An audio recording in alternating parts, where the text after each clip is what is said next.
I'm joined by Bhavana Varma, CEO of the United Way. Hey, Bhavana, how are you doing? Good, Donna. How are you? Hey, just fine, thank you. So you have had quite the year. So if we go back to January 1st, 2020, you come into work after Christmas and you say, well, same old, same old. And then everything changed a few weeks later. What was the first big thing you had to deal with? Well, our first decision was around, we had an event planned, Masquerade, Next Gen Masquerade. We were all excited about it. We started selling tickets, and then we started watching the news, and we knew that things were going to change. And so I had to make that first decision of shutting down the event because it wouldn't have been safe. And then, of course, everything blew up. And with the lockdown, we had to immediately roll into a different, just a different world. And we were really fortunate in that our board supported us in being able to change how we funded agencies. We were able to secure a lot of grants.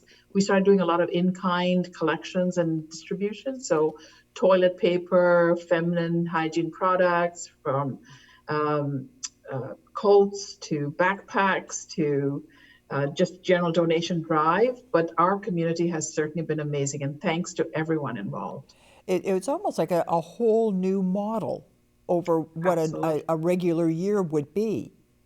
A completely different model. We had to change how we were funding agencies. Our agencies had to tweak their programs. So we looked at how we could support them right away. Our fundraising plans had to be completely changed because there was no in-person events. There was nothing that we could do that we had done the previous year. It was all different.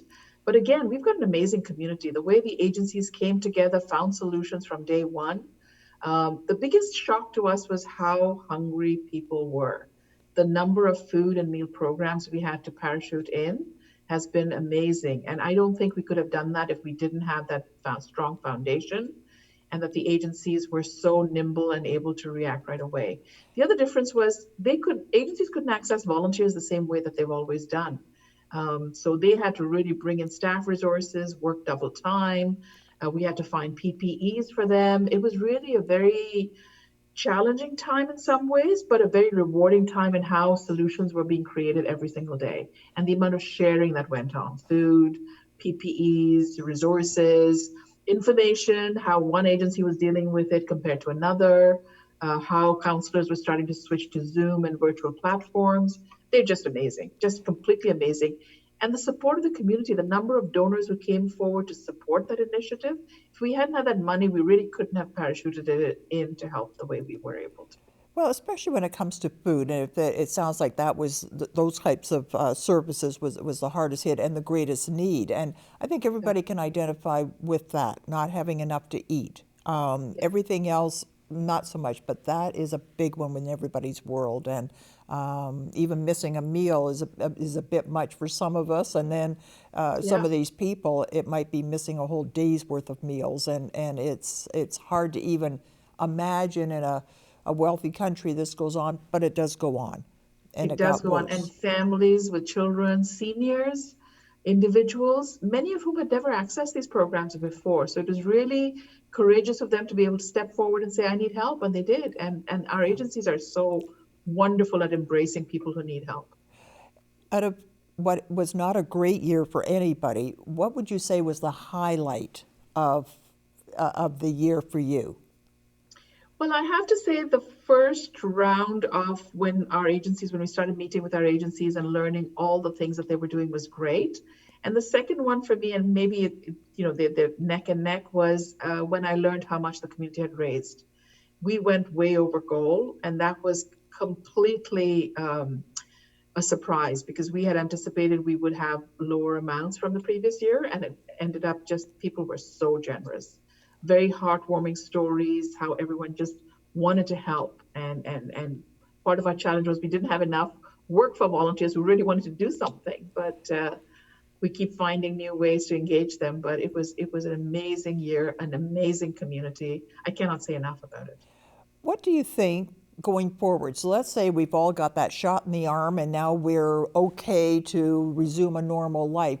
What are some of the things that you say won't go back to the way it was? We have learned that something was never working and now it just made it even more obvious and now we'll never go back to being that way? Anything you can pinpoint? Actually, quite a lot. So certainly the collaboration. What we found and the agencies know is that we work so much better when we're doing it together without silos, putting the needs of the clients first. And that we saw right across the board between counselors and food providers and all the agencies. Working together is so much stronger. And we know that in theory, we know that. But this really demonstrated that no one can do this alone. This is all of us together. Yeah, yeah. And so looking forward, what are the big goals for this year? And I guess it's pre-vaccine, post-vaccine is what it comes down to, but anything on the horizon you can tell us about? Well, one of the things we're working on, again, to help the food providers is a centralized food hub. So we've got a group of agencies working with the city and the United Way. And one of the things we really need in our community is a warehouse where we can store food, collect food, distribute food. The number of food boxes that we're now sorting and filling, we need a large space for that. So we're really working closely with our partners to examine how we can do that and bring that to town. So that's certainly a big project. The other is the most vulnerable were hit by this pandemic the worst. So the integrated hub came up as a result of that. We've been talking about it for a long time.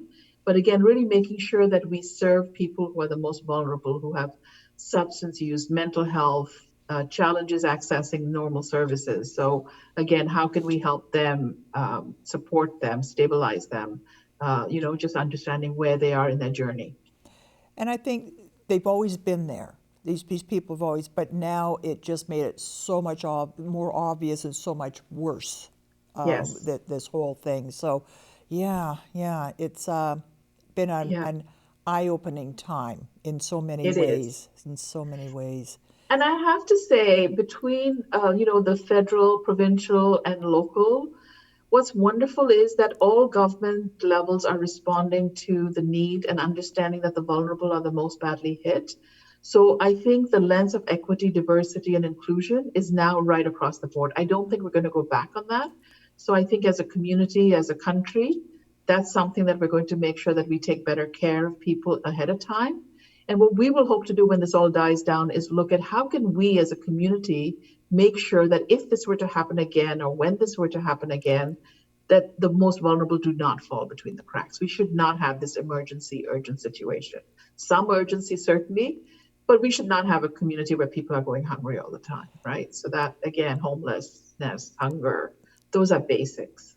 They are basics, and I couldn't agree more. Wonderful goals, and it's such a pleasure to talk to you again.